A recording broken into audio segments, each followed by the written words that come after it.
उमर अब्दुल्ला का एक बड़ा स्टेटमेंट जो है वो आया है। सबसे पहले मैं आपको बता दूं कि बहुत सारे लोग हैं जो ये सोच रहे हैं कि अगर नेशनल कॉन्फ्रेंस का दमखम जो है वो कश्मीर में दिखा है तो शायद ऐसा हो सकता है कि 8 तारीख को जो है वो नेशनल कॉन्फ्रेंस के फेवर में रिजल्ट आ सकता है। वहीं अगर जम्मू की बात करें तो जम्मू में भारतीय जनता पार्टी के जो रविंदर रैना, उन्होंने पहले ही कह दिया कि भारतीय जनता पार्टी जो है वो ज्यादा सीटों से उभरेगी और हमें किसी की भी जरूरत नहीं है सरकार बनाने के लिए। लेकिन फिलहाल मैं आपको बता दूं कि उमर अब्दुल्ला का एक बड़ा स्टेटमेंट जो है, उस स्टेटमेंट में क्या लाइन्स वायरल हुई है ये आपको बताते हैं। जिस तरह से आप देख रहे हैं कि रूमर्स यानी अफवाहों का अगर दौर कह लें या लोग कह रहे हैं, कोई भी कह रहा है कि उमर अब्दुल्ला जो है वो कश्मीर से ज्यादा सीटें जीतने के बाद भारतीय जनता पार्टी के साथ सरकार बना सकते हैं। उन्होंने एक निजी इंटरव्यू दिया एक जर्नलिस्ट को, काफी फेमस जर्नलिस्ट है। उसमें उमर अब्दुल्ला ने साफ तौर पर यह कहा कि जो लोग कह रहे हैं कि मैं भारतीय जनता पार्टी के साथ जाऊंगा, यानी मैं मोदी सरकार के साथ जाऊंगा, अगर मैं मोदी सरकार के साथ जाऊंगा तो आप ये समझ लीजिए जो ये मेरा पॉलिटिकल कैरियर है यानी ये सियासत है उसका जनाजा जो है वो निकल गया है। लेकिन इस पर वो उनसे सवाल पूछती हैं कि आपने पहले भी तो ऐसा किया है, आप मोदी सरकार के साथ जा सकते हैं, लोग आप पर किस तरह से भरोसा करेंगे। तो उमर अब्दुल्ला ने साफ तौर पर यह कहा कि वो वक्त और था, वो दौर और था और वो सिनेरियो और था। लेकिन इस वक्त जो वक्त चल रहा है, हम कांग्रेस के साथ अलायंस में हैं, हम किसी के साथ भी जो है वो नहीं जाने वाले हैं। और जो नेशनल कॉन्फ्रेंस के बारे में कहा जा रहा है कि वो बैकडोर यानी पीछे के दरवाजे से जो वो बातें कर रही है, अलग अलग पॉलिटिकल पार्टीज हो या इंडिपेंडेंट कैंडिडेट्स हो, उनको अपने साथ जोड़ रही है, ऐसा बिल्कुल गलत है। हम ऐसा कुछ नहीं कर रहे हैं और हम 8 तारीख का इंतजार कर रहे हैं कि चुनावों के नतीजे क्या निकल कर आते हैं। ऐसे में जितने भी लोग मुझे देख रहे हैं वो उमर अब्दुल्ला पर भरोसा करते हैं, क्योंकि पहले उन्होंने ये कहा था कि जब तक 370 वापस नहीं आ जाती मैं चुनाव नहीं लड़ूंगा। फिर उन्होंने कहा था कि मेरा चुनाव में उतरना बहुत ज्यादा जरूरी है और मैं गांधरबल से चुनाव लड़ूंगा। और आपने देखा कि गांधरबल चुनाव लड़ते लड़ते वो एक और जगह पर जो है एक और सीट के लिए कूद पड़े और उन्होंने लोगों के सामने एक टोपी तक भी उतार दी कि आप लोग मुझे वोट दीजिए। कुछ देर पहले उनका एक और स्टेटमेंट जो है वो सामने है। उन्होंने कहा कि पहले लोकसभा चुनावों में बहुत ज्यादा ओवर कॉन्फिडेंट था तो मुझे लगा कि मेरे साथ सब लोग खड़े हैं, लेकिन जब मैंने पीछे मुड़ के देखा और जब मेरी इंजीनियर रशीद से हार हुई, मेरे पीछे कोई नहीं था। यानी देखिए ये जो सियासत है जिसमें उन्होंने कहा कि अगर मैं मोदी सरकार के साथ जाता हूं, मैं भारतीय जनता पार्टी के साथ मिलकर जम्मू कश्मीर में सरकार बनाता हूं, तो इसका मतलब है कि सियासत का जनाजा जो है वो निकल गया है।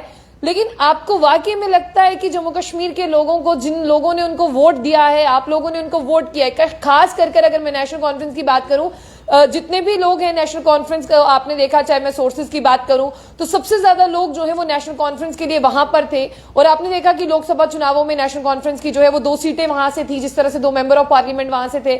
आपको लगता है कि उमर अब्दुल्ला का ये जो स्टेटमेंट है कि मैं यहां पर मोदी सरकार के साथ नहीं जाऊंगा। और यहां पर आपको एक और चीज बताने की कोशिश करूंगी कि नेशनल कॉन्फ्रेंस पे लगातार ये इल्जामात आयत हो रहे हैं कि नेशनल कॉन्फ्रेंस जो है वो यहां पर पीछे के दरवाजे की अगर मैं बात कर लूं और भी मुख्तलिफ पॉलिटिकल पार्टियों से जो है वो बातचीत कर रही है और उन्हें कह रही है कि आप आइए हमारे साथ सरकार बनाइए। लेकिन इस पर जो पार्टी के स्पोक्स पर्सन है इमरान नबी डार, उनका साफ तौर पर यह कहना है कि ऐसे सारे इल्जाम जो है वो बेबुनियाद हैं और ये वही लोग हम पे इल्जाम आयद कर रहे हैं जिनकी खुद सीटें जो है वो खिसकती हुई नजर आ रही हैं और जिनका खुद अस्तित्व जो है वो खतरे में नजर आ रहा है।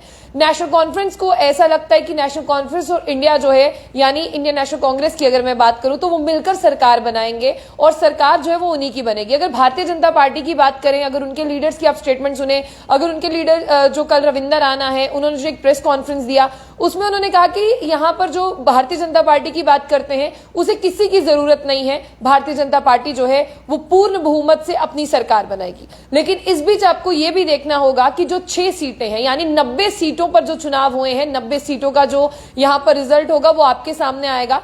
इसमें से 5 या 6 सीटें जो है वो लेफ्टिनेंट गवर्नर के हाथ में है कि लेफ्टिनेंट गवर्नर की अगर हम बात करते हैं 5 सीटों की अगर मैं बात करूं तो वो उनके हाथ में है, यानी कुल मिलाकर वो 5 सीटें जो है वो किसको देंगे। अगर आप भारतीय जनता पार्टी की सरकार को गिनते हैं तो आपको 5 सीटों से आगे कंसीडर करना होगा कि पहले से ही 5 सीटें जो है वो उनके पास है। अब आप कहेंगे कि उनके पास कैसे हैं, आप जानते हैं कि केंद्र शासित प्रदेश और यहाँ पर जो है वो लेफ्टिनेंट गवर्नर मनोज सिन्हा है उस चेयर पर, और लेफ्टिनेंट गवर्नर मनोज सिन्हा किनके द्वारा जम्मू कश्मीर में आए हैं। और आप ये भी जानते हैं कि वो किस पॉलिटिकल पार्टी को जो है वो 5 सीटें देंगे। तो अगर आप यहाँ पर भारतीय जनता पार्टी की गिनती करते हैं तो आपको अपनी गिनती 6 से शुरू करनी है। 6 से जब आप शुरू करेंगे तो आप सोचिए कि कितनी सीटें जो है भारतीय जनता पार्टी को लानी है। तो ऐसे में एक चैलेंजिंग फेस रहेगा।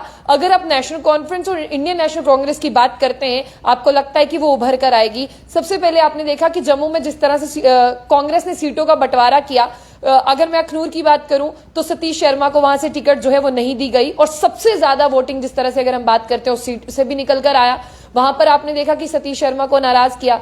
और अगर हम यहां पर चले जाएं आरएसपुरा वाली साइड, आपने देखा कि यहां से रमन भल्ला जो जम्मू की अगर मैं वेस्ट की बात करूं तो यहां से उन्हें जो है वो वहां पर चले गए और वहां से जो है आपने देखा कि टोनी जी को यहां पर लाया गया। यानी कांग्रेस लगातार, लोगों को भी ये समझ नहीं आया कि कांग्रेस ने किस तरह से अपनी सीटों का बंटवारा किया है। और अब भी अगर नेशनल कॉन्फ्रेंस और कांग्रेस कहती है कि उनकी सरकार बनेगी तो इस सरकार की गिनती उन्हें 0 यानी 1 से शुरू करनी होगी। और अगर उनके कंपैरिजन में भारतीय जनता पार्टी को देखें तो वो अपनी गिनती जो है वो 6 से शुरू करने वाले हैं। यानी बहुत बड़ा यहां पर उथल पुथल रहेगा। लेकिन अब तो 8 तारीख के बाद में ही पता चलेगा कि कौन जीता है, कुर्सी किसके हाथ में आई है और कौन किसके साथ मिलकर सरकार बना रहा है और कौन किसे बेवकूफ बना रहा है और कौन किसे समझदार समझता है। आप लोगों ने वोट डाल दिए, अब आप लोगों को भी अपनी अपनी टीवी स्क्रीन के आगे बैठना होगा या मोबाइल हाथ में लेने होंगे कि आपने जिसे वोट डाला है वो कितनी समझदारी से वोट का इस्तेमाल कर रहा है और कितनी समझदारी से वो सरकार बना रहा है। हालांकि 8 तारीख को आपको पल पल का अपडेट देंगे। जाने से पहले जंग बुलेटिन न्यूज को लाइक और फॉलो करना ना भूलें।